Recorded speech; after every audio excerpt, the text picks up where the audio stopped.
বাবার হাতে লাগানো গাছের ড্রাগন ফল, যেটি বাবা নিজে হাতে কাটছে এবং সেটি আমাদের খাওয়াচ্ছে।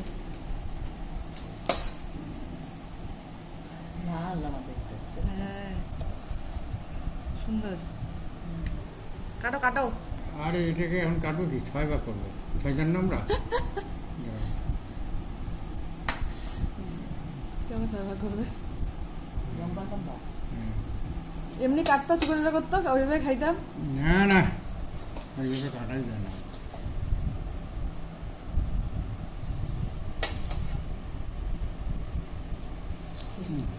হয় চিত্রারা বিক্রি করে আর খাই একটু করে খায়, অনেক বলে কি বলে প্রোটিন বেশি এটাতে। এই যে এগুলো না, এই কালো কালো দানাগুলো, এগুলো হলো সবচেয়ে ভিটামিন বেশি এই ফলে। এটা রিসিয়ে করবো এরপরে না, যেটা হবে বিচি আমাকে কয়েকটা দিবা, আমি চারা করবো। দারুণ।